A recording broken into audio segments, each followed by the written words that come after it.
कर लीजिए कैमरा 3 क्यों। भारत के आज के जीवंत कार्यक्रम में आप सभी का बहुत बहुत स्वागत है। नमस्कार।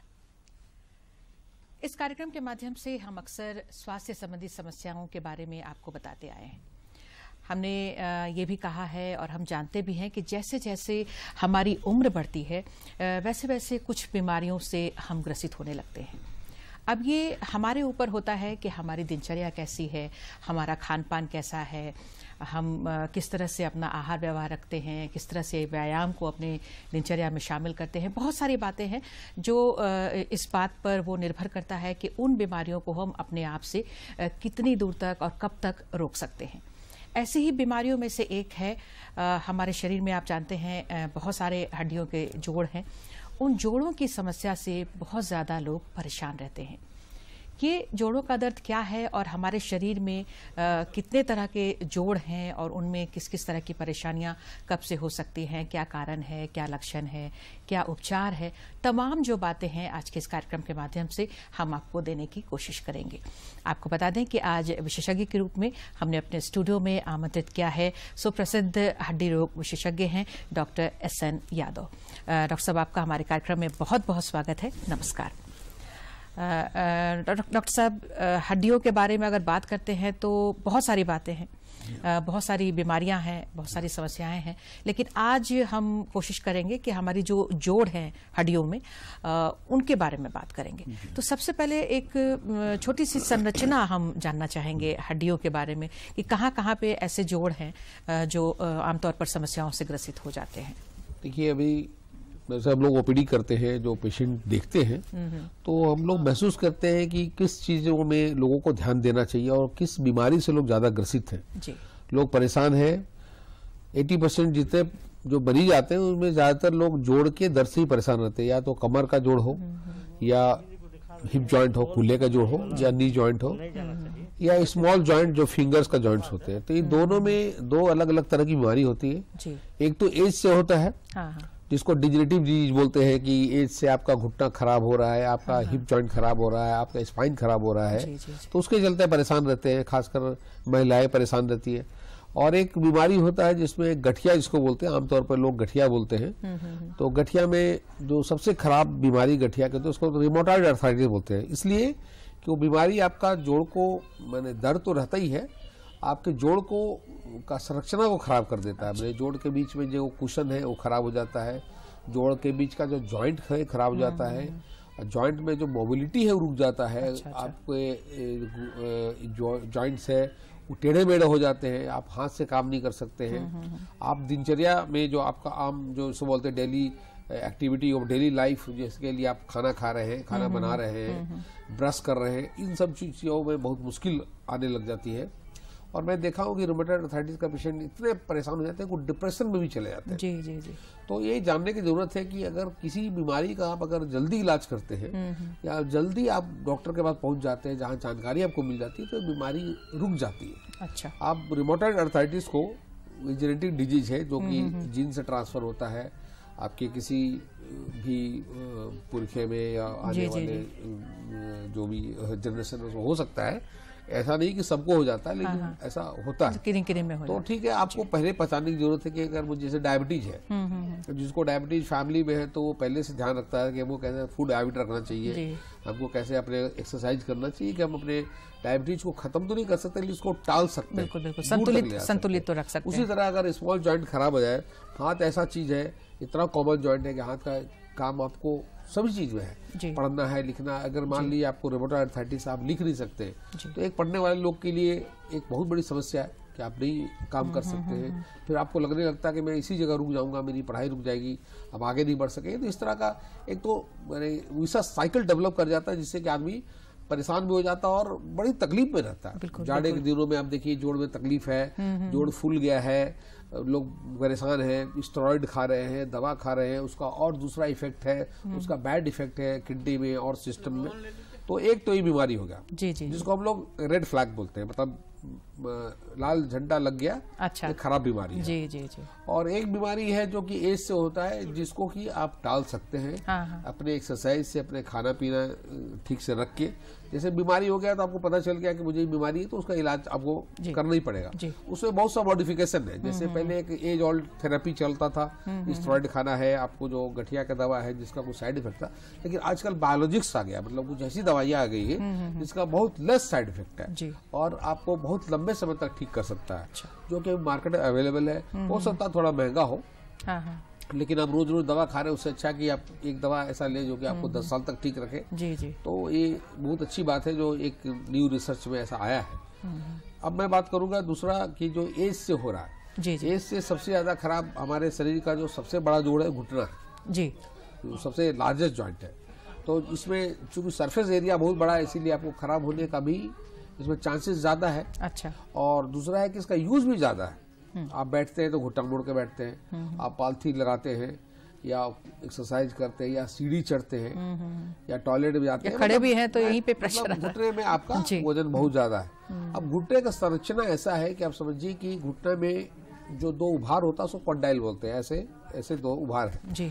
उसी में दूसरा जो है पैर का जो नीचे का हिस्सा है, टिबिया बोलते हैं, वो इस तरह से लगा होता है। लेकिन जो मीडियल साइड, मतलब इस तरफ अंदर की तरफ जो दोनों है वो बड़ा होता है और मतलब ज्यादा वेट लेता है वो। अच्छा। या ज्यादा एरिया कवर करता है। तो क्या होता है कि आपका इधर का ज्यादा घिस जाता है। उसके बाद देखिए फलस्वरूप आप देखिएगा कि लोग का पैर टेढ़ा होने लग जाता है। ऐसे पहले ऐसे रहेगा, फिर देखिए धीरे धीरे टेढ़ा होने लग जाता है। अच्छा। तो उसको वायरस डिफॉर्मिटी बोलते हैं या पैर का टेढ़ापन होना। अब टेढ़ा एक बार शुरू हो गया होना तो आप जितना वजन देंगे उतना टेढ़ा ही होता जाएगा, वो उल्टा सीधा नहीं होता है जी। तो ये सब चीज को पहचानने की जरूरत है। इसके लिए आपको जितनी जल्दी हो, आप जहाँ भी आप पहुँच हो, आपको हड्डी के डॉक्टर से जाकर दिखाइए, ठीक कीजिए, प्रॉपर एक्सरसाइज सीखिए और अपने कुछ जीवन शैली में चेंज करना पड़ता है। जैसे कि जब तक आपको कोई तकलीफ नहीं होता घुटने में, तो ना आप डॉक्टर को बताते हैं ना आप किसी चीज में रेस्ट्रिक्शन रखते हैं। लेकिन एक बार जब तकलीफ हो जाती है तो जब शुरू होता है तभी आप जानिए आपको क्या करना क्या नहीं करना। जी। जैसे अभी मैं बहुत लोगों को बताता हूँ कि आपको सीढ़ी कम चढ़नी है, आपको इंडियन टॉयलेट नहीं यूज करना है, तो लोग इसके सवाल उठाते हैं कि अरे पहले मेरे दादा परदादा लोग तो मैंने नीचे ही बैठ के खाना खाते थे, पालथी लगाते थे। जी जी जी। लेकिन आप उस समय जो खाना खाते थे या जो उनका लाइफ स्टाइल था, एक तो उनके बारे में ज्यादा नहीं जानते हैं, दूसरा आप ये नहीं जानते कि उनको और कितना तकलीफ हुआ होगा या होता था पहले। जी। तो ये लोग मानते हैं, लेकिन मेरा कहना है कि आप सब क्रिया कीजिए, लेकिन अगर एक बार तकलीफ शुरू हो गया तब जरूर जानिए कि आपका स्टेज क्या है। जी। और अगर आप जान गए कि मेरे स्टेज में है तो इसका ट्रीटमेंट क्या है, ये आपको डॉक्टर समझाएंगे और अपने को आप बचा के अच्छे से रह सकते हैं। अदरवाइज दूसरी जो है मैं तरीका बता रहा हूँ कि जैसे आपका बहुत खराब हो गया, नी जॉइंट जो है वो ज्यादा खराब होता है जी। और नी जॉइंट में अगर खराब हो गया तो फिर इसका एक सवाल उठता है कि टोटल नी रिप्लेसमेंट करना है। हाँ। तो अब इसमें भी सवाल उठता है कि भाई आजकल नी रिप्लेसमेंट कराते हैं तो लोग ठीक नहीं होते हैं, खराब हो जाता है। तो या कब कराना चाहिए इसका मैं एक जवाब देता हूँ कि गॉड से अच्छा नी कोई आदमी नहीं बना सकता है। इसलिए गॉड मेड जो चीज है, जो नेचुरल चीज है, उसको कभी चेंज मत कराइए। लेकिन आप जब क्रिपल्ड हो जाते हैं, आप अपना काम नहीं कर सकते हैं, आप डेली लाइफ में चल नहीं सकते हैं, उसी तरह का है जैसा कि आपके दांत नहीं रहेंगे और आप रोटी खाना चाहेंगे तो आपको कितनी तकलीफ होगी ये आप समझ सकते हैं कि दांत नहीं, कुछ हम खाना चाह रहे हैं, कोई फल खाना चाह रहे हैं तो हम नहीं खा सकते। उसी तरह आपका जॉइंट खराब होगा, आप चल नहीं सकते हैं। आप आंख से देख पाते हैं, सब कुछ समझ सकते हैं, लेकिन चल नहीं सकते। तब आपका नी रिप्लेसमेंट का टाइम आ गया। अच्छा। आपको कराना चाहिए और ये बहुत ही उपयोगी ऑपरेशन है और उन्हीं लोग के लिए है जिनका बहुत खराब हो गया है, पैर टेढ़े हो गए हैं, चल नहीं सक रहे हैं और आप यही सोच रहे हैं कि मुझे मेरे जीवन में क्या मिला और मैं जिंदा रह के मुझे कुछ फायदा नहीं है, इससे अच्छा मुझे नहीं रहना अच्छा होता। उसके लिए ये बून है, ये वरदान है। बिल्कुल, नी रिप्लेसमेंट की बात आपने छेड़ी है सर, तो ये सही कहा है कि बहुत लोगों को लेकर इसके प्रति थोड़ी भ्रांतियां हैं, कई भ्रम की स्थितियां हैं, ठीक नहीं होता है, कराएं या ना कराएं। तो क्या ये बहुत जटिल होता है या बहुत महंगा होता है या फिर एक बार कराया तो फिर नहीं चल पाते हैं, सक्सेसफुल होता है नहीं होता? इसके बारे में थोड़ा हम विस्तार से एक बार आपसे जानना चाहेंगे ताकि लोगों के मन में जो भ्रांति है वो दूर हो सके। नहीं, मैं इसके बारे में क्लियर कर देता हूँ और मैं बताता हूँ कि मैं ये ऑपरेशन बहुत ज़्यादा करता हूँ और बहुत डिफ़िकल्ट ऑपरेशन भी मैं करके जो बाहर से लोग आगे कराए हैं, आप मैंने हम लोग से लोग दिल्ली से भी आगे कराते हैं, बाहर से भी आगे कराते हैं ये ऑपरेशन। तो मैं ये देखता हूँ कि ये ऑपरेशन कराने में सभी लोग डरते हैं, सभी यही सवाल उठाते हैं कि माननीय प्रधानमंत्री अटल बिहारी वाजपेयी कराए थे तो एग्जाम्पल सेट हो गया, लेकिन वो गलत एग्जाम्पल है। लोग ये नहीं समझते हैं कि आप प्रधानमंत्री जी से आप पूछने नहीं गए थे कि उनको तकलीफ क्या था, अभी क्या आराम है। अभी एज होगा तो आपका मसल वर्क नहीं करेगा तो आप थोड़ा ड्रैग करके चलेंगे या घिस के चलेंगे, लेकिन आपको जॉइंट में जो तकलीफ था वो ठीक हो गया, इसी के लिए ऑपरेशन हुआ था। आपको बहुत यंग नहीं बना सकता, लेकिन आपको लाइफ दे सकता है जिससे कि आप चल सके, अपना काम कर सके। तो नी रिप्लेसमेंट ऐसे नहीं कराना चाहिए, और अगर कराना हो आप अर्ली एज में कराते हैं, जैसे 50 के पहले का कराते हैं, तब समझिए कि आपको बहुत तकलीफ है, 50 के पहले कराते हैं तो उसमें एक ऑप्शन है यूनिकॉन्डाइलर, मतलब उसमें 2 कॉन्डाइल जैसे मैं बताया ना, तो उसमें एक ही चेंज होता है, यूनिकॉन्डाइलर। तो उसमें छोटा कट आता है, एक चेंज हो जाता है, फिर आपको लाइफ इजी हो जाता है, आप चलते फिरते रहते हैं, सब लिगामेंट आपका उससे परेशानी नेचुरल, हाँ एकदम नेचुरल के जैसा रहता है। वो अर्ली एज के लिए। लेकिन यहाँ तो चूंकि जानकारी कम है, जैसे कि आप विदेश में जाएंगे तो लोग खुद ही आके बोलते हैं कि मुझे नी रिप्लेस कराना है। यहाँ तो जब तक आदमी एकदम बिस्तर पे नहीं पड़ जाता तब तक लोग आते नहीं, तो जब उस स्थिति में फिर आपको टोटल चेंज करना पड़ता है। लेकिन मैं चेंज करके मैं देखा हूँ, मेरे पास बहुत सारे इंटरव्यू है, मेरे बहुत सारे इंटरव्यू है जिसमें कई महिलाएं ये बोली कि मैं अगर पहले कराया होता तो मेरा 5 साल का लाइफ जो है मुझे और हम एंजॉय कर सकते हैं। जो चल के नहीं जा सकते, आप मार्केट घूम रहे हैं, यहाँ जा रहे हैं, मूवी जा रहे हैं, रिलेटिव के लिए दिनचर्या में जो काम है, तो ये इस तरह का ऑपरेशन है। इसका जरूरत हो तभी कराए, बिना जरूरत का कभी नहीं कराए। इस शौक का चीज नहीं है कि वो भी कराए तो हम भी करा ले, ऐसा नहीं है। पहले बचना चाहिए, और मैं पहले सबको प्रिवेंशन बताता हूँ कि आप कैसे बचे। नी का स्ट्रेंथनिंग करना चाहिए, नी का एक्सरसाइज है। देखिए आपको जब नी बहुत अच्छा है तब तो आपको कोई जरूरत नहीं जानने की, पर नी खराब होने लगे तो पहले वेट बेरिंग एक्सरसाइज रोक दीजिए। जिसमें वेट बेरिंग का मतलब हो गया घुटना में वजन दे के जो भी एक्सरसाइज होता है उसको नहीं करना। जैसे दौड़ना, लोग बहुत दौड़ने लग जाते हैं, फिर आप जैसे ट्रेडमिल में चलने लग जाते हैं, जो कॉमनली है, मैं इसलिए मैं श्रोताओं को बताना चाहूंगा। ट्रेडमिल में चलने लगे तो ट्रेडमिल में आपको उतना ही झटका लगता है, दौड़ते उतना ही झटका लगता है। तो जैसे आप खराब है तो आप खराब नहीं करें, उसको प्रिजर्व करना चाहिए। जैसे जो कुशन का हाइट है थोड़ा बहुत आपका बचा रहे।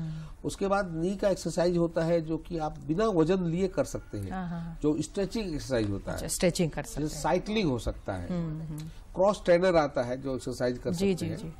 लेकिन जो अवेलेबल है उसमें आप खुद ही पैर का एक्सरसाइज बैठ के स्ट्रेच करते हुए कर सकते हैं, और जिससे अगर आपका 10-20% अगर खराब है तो उसको वो नॉर्मल कर देगा, बिल्कुल नॉर्मल कर देगा। और इसके आगे उपाय, किसी को 30-40% भी खराब है तो इसके अंदर एक लिक्विड आता है, उसको बोलते हैं विस्को सप्लीमेंटेशन।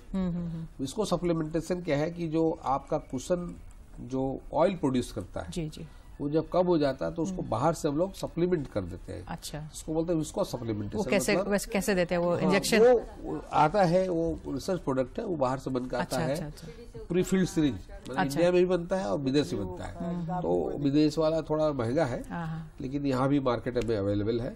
आप उसको डालते हैं तो उतना दूर आपको कम से कम 6 मंथ आपके घुटना को प्रोटेक्ट करता है। तो आपको उतना दिन में आपको 6 महीना में और एक बार 6 महीना में डलवा लिए, और उसके बाद आप एक्सरसाइज में अपने को ट्यून अप कर लिए, तो आपको घुटना बच जाता है, तो आपको कुछ करने की जरूरत नहीं। हाँ, तब तक है कि आपको टॉयलेट यूज करना चाहिए, कमोड यूज करना चाहिए, आपको सीढ़ियाँ थोड़ा कम चढ़नी चाहिए, और जो मैं बताया कि वेट बेरिंग एक्सरसाइज नहीं करना चाहिए। इतना करके अपने को बचा सकते, अच्छा रह सकता है। बिल्कुल। खान पान में भी इसमें कुछ खान पान में जो हड्डी का घनत्व कम हो जाता है, जो डेंसिटी कम हो जाता है, उसका बहुत फर्क पड़ता है। जो वेट बेरिंग जॉइंट है उसमें अगर आपका घनत्व अच्छा रहेगा, आपका डेंसिटी अच्छा रहेगा तो कम घिसेगा। वो आपको इसके लिए भी है, हिप जॉइंट के लिए भी और कमर के जॉइंट के लिए भी। कमर में मतलब जो जॉइंट का परेशानी है उसमें नी जॉइंट और कमर का, ये 2 समस्या बहुत आम है, जिसके लिए बहुत लोग दिखाने आते हैं कि कमर भी ऐसा हिस्सा है जिसमें कि उसके साथ आपका नर्व भी इन्वॉल्व रहता है। इसलिए जब जॉइंट का खराबी होता है बाद में नर्व का भी खराबी हो जाता है। मतलब अगर किसी दस्त को दबने नी लगता है। में प्रॉब्लम है तो फिर वो कमर में भी आ सकता है धीरे नहीं, धीरे। मैंने दो अलग अलग चीज है। अच्छा, अलग अलग चीज। लेकिन मेरा कहने का मतलब इस पे आपको नर्व का इन्वॉल्वमेंट कम होता है। अच्छा, लेकिन कमर में आपको नस का भी इन्वॉल्वमेंट होता है। उसके साथ आप सियाटिका जैसा चीज जानते हैं कि सियाटिक नर्व में दर्द होने लग जाता है, जी जी जी। झंझनाहट शुरू हो जाता है, लोग को चलने में दिक्कत हो जाती है। तो ये बहुत आम समस्या है, जो कि इसको भी ठीक करने का बहुत आसान तरीका है कि आप उसको अपना पोस्चर ठीक रखिए। अच्छा, आप सोने के लिए हार्ड बेड यूज कीजिए, हार्ड नहीं तो tough bed tough use bed, कीजिए। बहुत ऐसा बेड यूज नहीं करें मतलब जो कि बहुत ही गद्देदार जो डनलॉप टाइप से, जो जी। है वो सब नहीं यूज करना चाहिए। और अपना पोस्चर हमेशा सही रखना चाहिए। जो आजकल आप देख रहे हैं कि जो भी कंप्यूटर में काम कर रहे हैं, लैपटॉप में काम कर रहे हैं, जो बहुत मोबाइल यूज कर रहे हैं, उनको देखेंगे उसका पोस्चर सही नहीं रह पाता है। तो आप देखेंगे, आप जैसे एक तना हुआ जो पोस्चर होना चाहिए, एकदम सीधा बैठ के तना जी, हुआ, जी। वो लोग नहीं रख पाते। तो वही रख पाते हैं जिनको इनका ध्यान रहता है। और दूसरा, ऑटोमेटिक हो जाता है अगर आप एक्सरसाइज करते हैं तो। अगर आप कमर का एक्सरसाइज करते हैं तो आपका ऑटोमेटिक तरीका हो जाता है ऐसे बैठने का कि आपको इसकी समस्या ही नहीं होती जी। है। और इसका जो कमर के दर्द है उसका एक्सरसाइज से 100% इलाज है। अगर कोई नर्व का इन्वॉल्वमेंट नहीं है तो। अच्छा, तो कमर जैसे आपने घुटनों के लिए बताया कि इसको किस तरह से प्रोटेक्ट कर सकते हैं, तो घुटनों के लिए भी कमर के लिए भी आप थोड़ा सा बताएं कि कैसे इसको जी। प्रोटेक्ट कर सकते हैं और मतलब किस तरह का एक्सरसाइज इसके लिए सही होगा। कमर के लिए तो मैं बोला जैसे कि आपको लॉन्ग आवर्स बैठना पड़ता है तो स्ट्रेट बैठिए, एकदम स्ट्रेट जी। ऐसे करके। और इसमें आदत बनाने की जरूरत है। आप देखेंगे लोग गलत तरीके से बैठते हैं ऐसे, या इधर झुक के या जी, उधर जी, झुक जी। के, तो स्पाइन में एक्सेंट्रिक लोड पड़ता है, मतलब ऐसे टेढ़ा या ऐसे टेढ़ा। तो आप कमर से सीधा बैठे। और दूसरा है कि एक बहुत कॉमन वर्ड है बैक मसल एक्सटेंशन एक्सरसाइज। अच्छा, मतलब पेट के बल लेट के नौकासन या भुजंगासन। आजकल तो योग का भी जमाना आ गया है। जी, तो जी, जी, बिल्कुल। दूरदर्शन में, टीवी में आपको बताया जाता है जी, कैसे जी, एक्सरसाइज जी। करना है। तो आप भुजंगासन अगर रेगुलर करते हैं सुबह शाम, या और उसका तरीका भी है करने का कि सुबह जब उठते हैं तभी करके आप उठे, हाँ हाँ, या सोने जाते हैं तो अच्छा, करके बेड सो पर ही जाइए। कर सकते हैं। करके बेड में सोना रहता है, आप करके सोइए और करके उठिए। तो ये बहुत आसान तरीका है जिससे आप अपने शरीर को स्वस्थ रख सकते हैं। क्योंकि इसका बहुत फर्क पड़ता है एर्गोनॉमिक्स में। जी, मतलब आप काम करने जा रहे हैं, अब आपकी कमर में दर्द है तो आप काम भी अच्छा से नहीं करेंगे। आप काम करने जा रहे हैं, घुटने में दर्द है तो काम भी अच्छा से नहीं करेंगे। आप समाज को भी नहीं कुछ दे पाते हैं, परिवार को भी नहीं दे पाते, खुद में इतने अपने भी परेशान। तकलीफ में रहते जी, हैं। जी। तो एक्सरसाइज और डाइट ऐसा चीज है जिससे आप पूरी तरह स्वस्थ रख सकते हैं, अपने परिवार को स्वस्थ रख सकते हैं। और मैं एक बात जरूर कहूंगा कि इसमें जो बुरी आदतें हैं, जिसमें धूम्रपान करना, अल्कोहल यूज करना या ड्रग अब्यूज, ये सारे चीजें जिनका हड्डी के डेंसिटी में बहुत बुरा असर है। इसलिए जिनको ये आदत है, अगर अपने को स्वस्थ रहना चाहते हैं तो छोड़ दें। इसीलिए कि इसका दूसरे सिस्टम में भी इन्वॉल्वमेंट है, आपका किडनी में भी इन्वॉल्वमेंट है, आपका लीवर में भी इन्वॉल्वमेंट है। तो बुरी आदतें को छोड़िए और अच्छी आदत रखिए। स्वस्थ रहने का जो मजा है वो जो स्वस्थ आदमी से पूछ सकते हैं, जी, और उनसे भी पूछ सकते हैं जो जो परेशान है, जो तकलीफ है। जी जी, जिनको इनका वैल्यू जो है अब पता लग रहा जी। है जब अस्वस्थ हो जाते हैं उसके बाद। तो बहुत सारी जो कारण है आपने बताया सर कि इस तरह के जोड़ों में समस्या हो जाती है। हम कई बार आप तो देखते ही हैं महिलाओं में ज्यादा ये परेशानी है, इसकी कुछ खास वजह है? एक तो महिलाओं में, एक तो नेचर की तरफ से ऐसा बना हुआ कि महिलाएं की जो संरचना है वो तो सही में थोड़ा वीक है। अच्छा, आप देखेंगे मेल के तुलना में वीक ही रहती है। जी जी, हाइट कम रहेगा, बोन का डेंसिटी कम रहेगा, तो ये तो नेचर का है। लेकिन आप अच्छा। उसको चाहे तो आप पुरुष के बराबर खड़े हो सकते हैं। हाँ, हाँ। इसलिए कि देखिए मीनोपॉज जब हो जाता है तो आपका एस्ट्रोजन जो है, हार्मोन जो है, उसका इफेक्ट जो है बोन डेंसिटी में बहुत फर्क पड़ता है। अच्छा, तो इस फीमेल नहीं समझ सकती है कि अभी क्यों उसका घनत्व कम होना चालू हो गया। तो आपको अपने शरीर पे ध्यान देना होगा, प्रॉपर एक्सरसाइज करना होगा, प्रॉपर बैठने का तरीका करना होगा, और खान पान में ध्यान रखना होगा। परिवार को देखते हुए अपने ऊपर ध्यान रखिए। हमारे यहाँ मतलब इंडियन कल्चर जो उसमें फीमेल अपने पर कम ध्यान देती है, जी, और अपने परिवार में बेटा पे, अपने हस्बैंड पर ज्यादा ध्यान जी, देती जी, है। जी, जी। इसकी वजह से वो थोड़ा डिप्राइव्ड रहती है, मुझे जैसा लगता है, जो आम लोगों में देखने को मिलता है, जो पेशेंट भी आते हैं। हाँ हाँ, और आप देखेंगे थोड़ा एज हो जाएगा तो मेल आप देखेंगे काइफोसिस को बोलते हैं, झुका हुआ जो होता है, जो स्पाइन झुक जी, जाता जी, है, जी, जी। वो फीमेल में आपको ज्यादा मिलेगा, ज्यादा है, झुका जी, हुआ। जी। तो वो सब बोन डेंसिटी का कमाल है। बोन डेंसिटी कम रहेगा तो आपका हड्डी घिसेगा, आपका सपोर्ट सिस्टम कम हो जाएगा। अब बोन ऐसा चीज है कि एक स्टोर हाउस आपका कैल्शियम का, आपको मसल का भी जरूरत है, आपको ब्रेन में भी जरूरत है, आपको और भी कोई टिश्यू में जरूरत है, तो आपका कैल्शियम का पावर हाउस वही है। जी जी। तो आप उसको अच्छा रखेंगे, स्टॉक अच्छा रखेंगे तो चलेंगे। उसके लिए दवाइयां भी बहुत है अभी आपको, जैसे फीमेल में आप कैल्शियम के अलावा भी ऐसी दवाइयां जो कि आपका बोन को कंजर्व करता है, आपका लॉस को रोकता है। ऑस्टियोपोरोसिस, आप जी, बहुत जी, कॉमन जी। टर्म आजकल जी, सुनते जी, हैं, ऑस्टियोपोरोसिस जी जी। या ऑस्टियोपिनिया। तो ऑस्टियोपिनिया मतलब घनत्व कम होना, ऑस्टियोपोरोसिस मतलब ज्यादा घनत्व कम ज्यादा होना। कम। तो पोरोसिस मतलब पोर्स, जी। मतलब हड्डियों में छेद होना। तो बहुत पोर्स हो गया तो उतना छेद हो गया। जैसे सिंपल सा आप समझ सकते हैं कि छत है और उसमें कंक्रीट नहीं है, आप रॉड का जो जाला बना दिए हैं, जी जी जी। स्ट्रक्चर है लेकिन हाँ, कंक्रीट नहीं है, तो कंक्रीट कैसा नहीं इसी है। तरह का आपका स्ट्रक्चर है लेकिन उसमें डिपोजिशन कम है। जी जी। तो डेंसिटी कम रहेगा तो ये समस्या आएगी। इसलिए महिलाओं को मैं जरूर मैंने कहना चाहूंगा कि इसमें एक्सरसाइज का थोड़ा वक्त निकालें हाँ। और अपने लिए थोड़ा जिए। जी। सबके लिए जीना है लेकिन अपने लिए भी खुद थोड़ा के लिए भी समय जीना है। निकालना।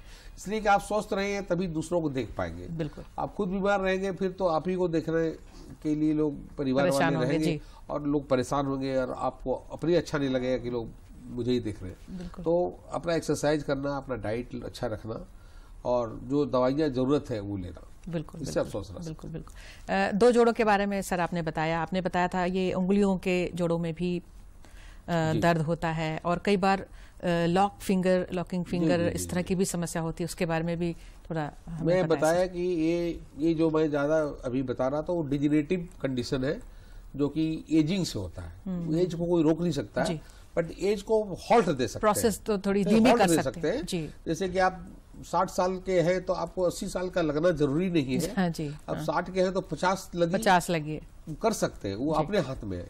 तो इस तरह के स्मॉल जॉइंट का जो मैं बताया कि ये डिजीज है, रिमोटॉइड अर्थराइटिस जो डिजीज है, सोरियाटिक अर्थराइटिस है, तो ये आप मतलब रोक नहीं सकते बीमारी को। अच्छा। लेकिन इसमें भी आप डैमेज रोक सकते हैं। अगर बीमारी के लिए इलाज करेंगे तो डैमेज कम होगा तो आपको लॉन्जिविटी रहेगा, लाइफ रहेगा जिसमें आप काम कर सकते हैं, अपने को ठीक रहे। तो एक तो बीमारी हो गया और एक तो माने एज हो गया। हाँ, लेकिन बीमारी जो हो जाता है तो एक तो समझिए कि कोई समझ नहीं पाता है कि अब किसको हो गया। अब जिसका हो गया, जिसको डायबिटीज हो गया तो बेचारा वो डायबिटीज का इलाज ही करेगा। अब जिसको गठिया हो गया तो गठिया का इलाज करेगा। लेकिन आपको जल्दी पहचान करना जरूरी है ताकि आपका ज्यादा डैमेज नहीं हो जाए। गठिया में आपका स्मॉल जॉइंट डैमेज हो जाता है वो तो अलग बात है, लेकिन उनका घुटना भी डैमेज होता है। अच्छा। लार्जर जॉइंट भी डैमेज होता है।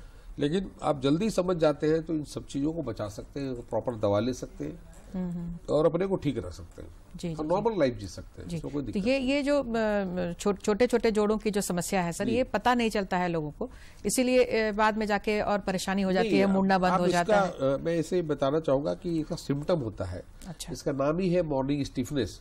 सुबह में उठेंगे तो देखेंगे कि आपका जोड़ जो है कम चल रहा है। अच्छा। या मुश्किल से चल रहा है, जैसे लगता है कि कुछ लॉक हो गया है। तो morning stiffness, pain and swelling अगर ये हो रहा है तो आप तुरंत डॉक्टर संपर्क कीजिए कि हमको गठिया तो नहीं है। उसका प्रॉपर टेस्ट होता है, ब्लड टेस्ट होता है, आप देख लीजिए। तो ये सिम्टम है, ये बहुत कॉमन है, मॉर्निंग स्टिफनेस, पहचानना होगा। जी। तो ये होने लगे तो आप जाके उसका प्रॉपर इलाज करा लीजिए। मतलब ये पूरी तरह से ठीक होने वाली समस्या है? ये पूरी तरह से तो नहीं ठीक होती, लेकिन मैं जैसे बताया ना कि अभी एक तो दवाइयां आती है जो बहुत लंबे समय से चल रही है, मतलब वो लेना पड़ता है लगातार। मॉडिफाइड दवाइयां आ रही है जो इसमें कि आपको कम लेना पड़ता है और ज्यादा लंबे समय तक ठीक रहता है। अच्छा। उसको बायोलॉजिक्स बोलते हैं या नया रिसर्च प्रोडक्ट सब आया, लेकिन थोड़ी महंगी है दवाई, लेकिन वो आने वाले समय में कम हो जाएगा और सब लोग ले सकेंगे। जी जी जी। तो गठिया जो है ये मतलब उसी का रूप हुआ ये? जी, गठिया है। गठिया में जैसे यूरिक एसिड भी बढ़ जाता तो लोग गठिया बोलते हैं। हाँ हाँ, वही मैं पूछना चाह रही थी, गठिया का क्या मतलब? इसको सब जोड़ के दर्द को लोग गठिया बोलते हैं, लेकिन जो सबसे खराब होता है उसको रिमोटॉइड अर्थराइटिस बोलते हैं। एक रिमेटिक अर्थराइटिस होता है जो बच्चों में होता है। अच्छा। वो रिमेटिक फीवर अर्थराइटिस, रिमेटिज्म जो है उसमें हार्ट में भी इन्वॉल्वमेंट होता है। अच्छा। इसीलिए अगर बच्चों को किसी को जल्दी गठिया हो गया तो आप उसको जरूर देखना है। इसीलिए गठिया जो होने के लिए जिस तरह का टिश्यू है उसका इन्वॉल्वमेंट जो हार्ट का वाल्व है उसके साथ भी उसे एफिनिटी है। अच्छा। तो इसको डैमेज करेगा तो हार्ट का वाल्व को भी डैमेज करता है। इसीलिए आप देखेंगे जो गठिया के पेशेंट होते हैं जो अर्ली एज में हो जाता है, रिमेटिक आर्थराइटिस हो जाता है, उसमें कभी कभी वाल्व रिप्लेसमेंट की जरूरत पड़ती है, हार्ट का वाल्व चेंज करने का बाद में। जो आपका वाल्व पूरा सा बंद नहीं होता है तो ब्लड जो है जहाँ जाना चाहिए उसको उल्टे जगह जाने लग जाता है। जी। तो यही सब चीज छोटी छोटी चीज है जो समस्या को अगर नहीं जानने से एक बहुत बड़ा मुद्दा बन के आ जाता है, बहुत बड़ी बीमारी बन जाती है।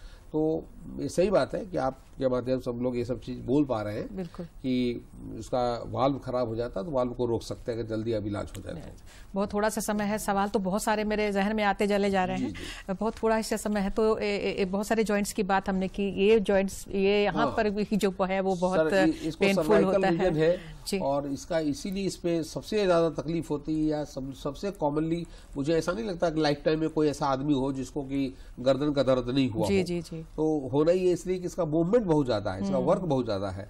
आप घूमते हैं, इधर घूमते हैं, पढ़ते हैं, लिखते हैं, देखते हैं, टीवी देखते हैं, मोबाइल देखते हैं, तो ये सब देखते देखते अभी तो मोबाइल का कल्चर हो गया तो मतलब सचमुच इसकी समस्याएं बहुत बढ़ गई है। पेशेंट बहुत ज्यादा आने लग गए। तो इसमें एक दर्द होता है तब तक तो ठीक है, लेकिन आप सो रहे हैं तब भी आपको दर्द से उठना पड़ जा रहा है, आपके हाथ में झंझनाहट आ रही है, तो इसका मतलब मैं पहले बोला स्पाइन में नर्व का भी इन्वॉल्वमेंट होता है। इसीलिए अब नर्व का इन्वॉल्वमेंट होने लग गया, इसका भी प्रॉपर एक्सरसाइज से आप ठीक हो सकते हैं। बिल्कुल। बहुत सारी बातें हैं सर, समय अब हमें इजाजत नहीं दे रहा है। जी। कार्यक्रम का समय समाप्त हो चला है, तो आप हमारे स्टूडियो में आए, बहुत ही अपना कीमती वक्त आपने दिया है, बहुत बहुमूल्य जानकारियां दी है।